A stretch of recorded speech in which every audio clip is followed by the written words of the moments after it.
Assalamualaikum warahmatullahi wabarakatuh. Hai, halo anak-anak ibu yang selalu ibu banggakan. Selamat bergabung kembali dengan ibu kali ini di bab materi baru, yaitu klasifikasi makhluk hidup. Sebelum masuk ke materi, coba kita tengok video berikut ini ya. Ada berapa makhluk hidup di video ini? Apakah kalian dapat menemukannya? Mana sajakah yang merupakan makhluk hidup? Ya, betul. Ada 2 pohon di sebelah kiri, kemudian ada seekor kera yang sedang bergelantungan, rumput dan bunga-bunga yang berwarna merah muda ya. Kemudian ada jamur, lalu kupu-kupu, serta lebah yang tadi terbang beriringan dengan speedboat. Lantas, awan, gunung, air laut, bebatuan, bukan makhluk hidup? Benarkah demikian? Ternyata benar ya anak-anak. Nah, yang bukan makhluk hidup selanjutnya akan disebut dengan istilah komponen abiotik, termasuk dedaunan kering yang sudah berguguran dari pohonnya. Dari video pendahuluan, mulai terbayang ya apa yang akan kita pelajari pada pertemuan ini. Akan mengantarkan kita sampai bisa membedakan makhluk hidup dan bukan makhluk hidup, serta menjelaskan kembali ciri-ciri makhluk hidup. Di sekolah dasar sepertinya sudah dapat juga ya, namun kali ini kita akan sama-sama lebih memperdalam lagi pengetahuan kita mengenai makhluk hidup.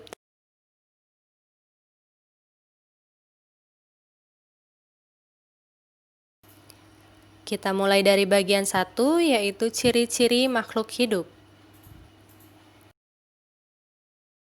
Ciri makhluk hidup yang pertama yang akan kita pelajari adalah bernapas atau respirasi. Pada manusia terdapat organ hidung, faring, dan paru-paru. Kemudian pada hewan ikan terdapat insang. Pada tumbuhan ada stomata. Dan fakta menariknya adalah lebih banyak ditemukan di daun bagian bawah ya, stomatanya. Nah, kenapa bisa begitu? Hal ini ternyata ada tujuannya loh, yaitu mengurangi penguapan atau supaya tumbuhan tidak cepat kekurangan kadar air di tubuhnya. Ciri kedua yaitu memerlukan nutrisi. Tujuannya adalah untuk menunjang kelangsungan hidup.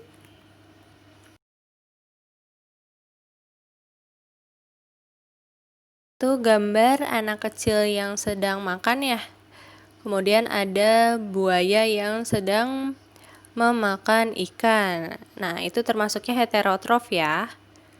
Tidak bisa memproduksi makanannya sendiri. Jadi, sumber makanannya itu dari luar tubuh dia. Sedangkan untuk autotrof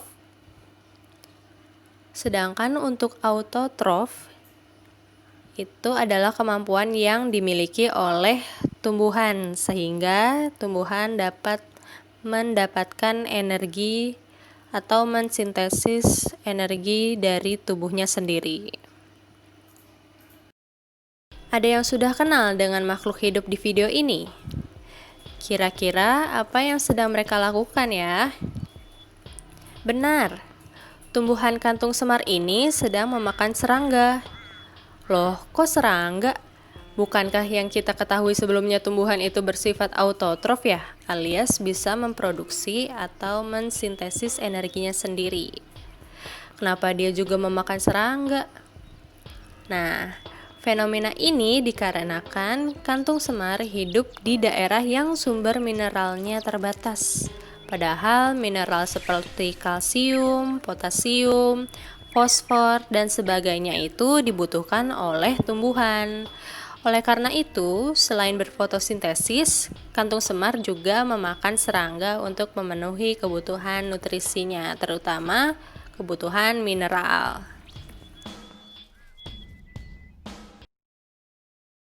Makhluk hidup pada dasarnya semua butuh energi ya. Baik itu tumbuhan maupun hewan dan manusia. Nah, Kalau hewan dan manusia itu bisa dengan makan dan minum ya. Sumbernya itu dari mana sih? Ternyata banyak loh sumber makanan yang bisa kita konsumsi.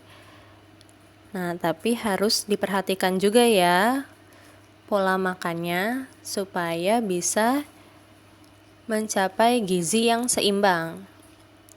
Nah, setelah kita tadi makan dan minum, kan sudah terpenuhi ya energinya. Nah, dengan energi yang tadi kita dapatkan, maka kita bisa atau mampu beraktivitas dan tubuh juga bisa memperbaiki sel-sel tubuh yang rusak. Nah, ketika kita sudah selesai beraktivitas, pasti energinya sudah terpakai ya. Jadi kita akan membutuhkan energi kembali. Mari kita perhatikan kedua video ini. Bisakah kalian temukan persamaan dan perbedaan di antara keduanya? Betul, keduanya teramati sama-sama bergerak ya. Namun ada perbedaannya nih. Ada yang bisa mengidentifikasi letak perbedaannya.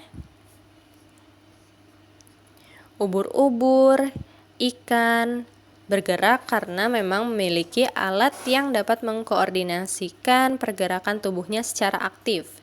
Sedangkan kincir angin dapat bergeraknya jika diterpa oleh angin ya. Coba sekarang kita tengok cheetah yang sedang berlari tapi entah apa yang dia kejar. Kita tonton saja.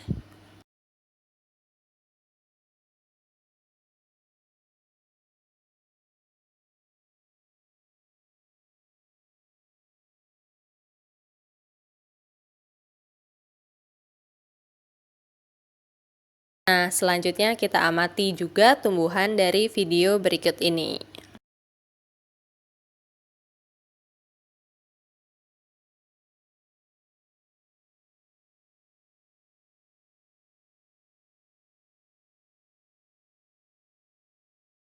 Dari video sebelumnya, ada yang bisa menyebutkan adakah perbedaan gerak pada tumbuhan dan hewan?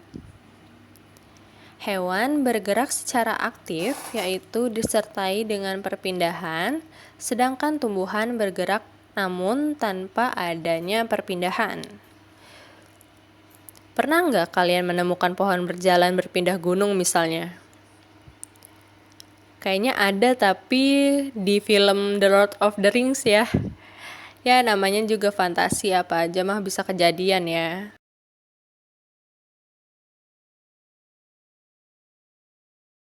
Lanjut ke ciri makhluk hidup yang keempat, yaitu iritabilitas, yaitu kemampuan menanggapi rangsangan untuk adaptasi, bertahan hidup, dan menghindari musuh.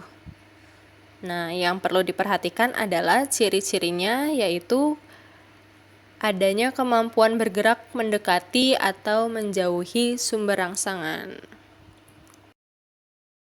Pasti kalian sudah familiar dengan tumbuhan ini ya. Putri malu atau Mimosa pudica ini adalah contoh umum perwujudan ciri iritabilitas atau peka terhadap rangsang. Masih ingat kan dengan cirinya? Yaitu antara kemungkinan menjauh atau mendekati sumber rangsangan.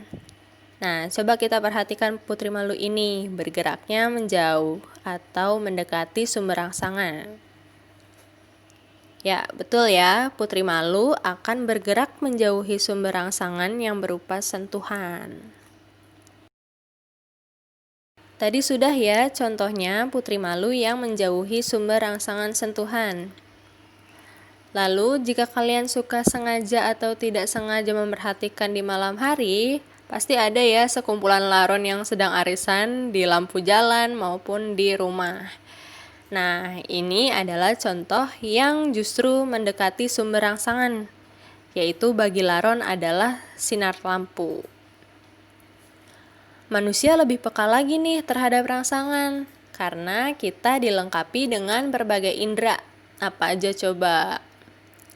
Yang sudah kita kenal diantaranya yaitu hidung, mata, lidah, kulit, dan telinga. Misal ketika jika tangan kita tidak sengaja terkena air panas atau air dingin nih.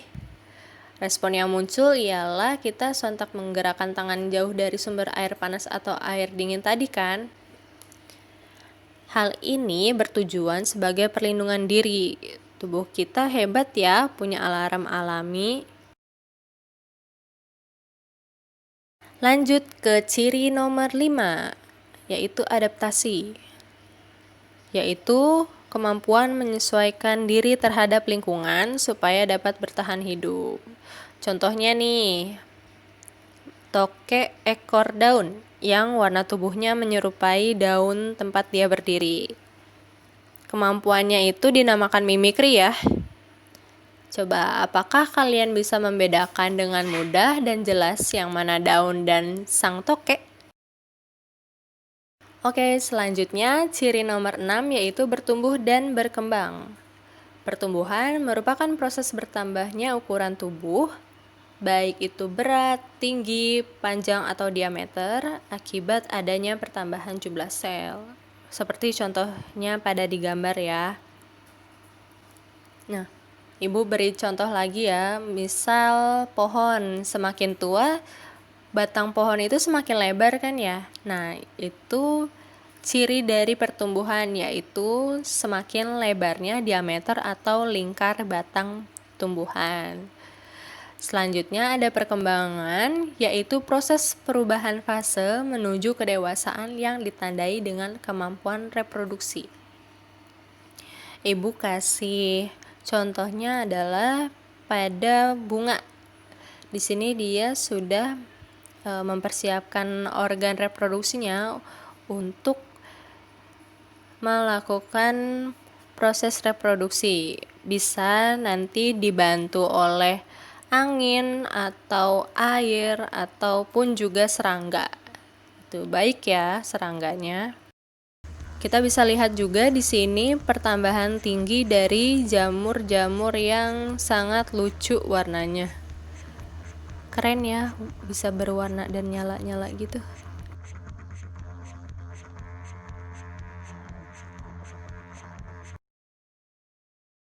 Oke, lanjut ke ciri nomor 7 yaitu reproduksi. Adalah kemampuan menghasilkan keturunan bertujuan untuk melestarikan jenisnya supaya tidak punah. Sudah kenal ya 3 jenis cara perkembangan, maksudnya perkembangbiakan hewan ya, apa saja? Ovipar bertelur, vivipar melahirkan, dan yang terakhir ovovivipar. Oke, kita lihat di sini. Ular sedang bertelur ya. Nah, ini Ibu kasih fakta menarik nih. Ternyata sekitar 70% jenis ular berkembang biak dengan bertelur. Nah, lalu bagaimana dengan yang 30%? Nah, silakan kalian bayar rasa penasaran kalian dengan browsing fakta menarik lainnya di internet ya. Selanjutnya, yaitu ekskresi. Yaitu mengeluarkan atau proses mengeluarkan zat sisa metabolisme. Nah, kita akan mempelajari sistem ekskresi ini lebih lanjut di kelas 8 semester genap ya. Semoga kita diberi umur yang barokah sehingga bisa bertemu di kelas 8 nanti. Amin. Di sini dapat kita lihat berbagai organ yang termasuk sistem ekskresi pada manusia. Di antaranya, hati berperan dalam menetralisasi racun yang ada di tubuh, serta merombak sel darah merah yang sudah rusak, kemudian memproduksi ulang sel darah merah yang baru. Kemudian ada ginjal, menyaring zat yang bisa diserap maupun yang perlu dibuang bersamaan dengan urin yang kita keluarkan. Lalu paru-paru juga berperan loh dalam sistem ekskresi, yaitu mengeluarkan karbon dioksida beserta uap air sementara kita mengeluarkan napas. Coba deh kalian keluarkan napas di depan cermin, apalagi saat pagi. Pasti berkas uap kalian akan teramati di cermin. Kemudian kulit. Teramati ya, ada pori-pori di kulit kita. Nah, pori-pori itu berfungsi sebagai saluran keluarnya keringat dari dalam tubuh kita supaya suhu tubuh kita tetap stabil.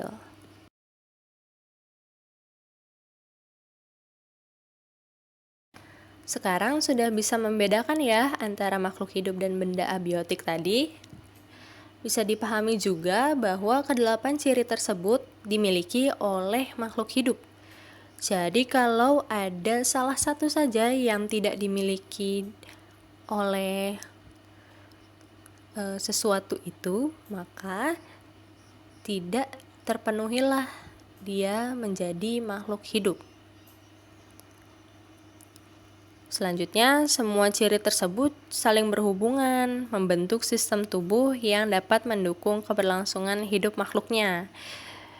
Dengan dititipkannya raga kita di bumi sampai detik ini, maka kita wajib senantiasa menjaga tubuh kita dari pola hidup yang buruk, sehingga selalu terjaga juga kesehatannya dan dapat memanfaatkan waktu seefektif mungkin untuk hal-hal yang positif. Terima kasih sudah menyimak sampai detik-detik terakhir ini.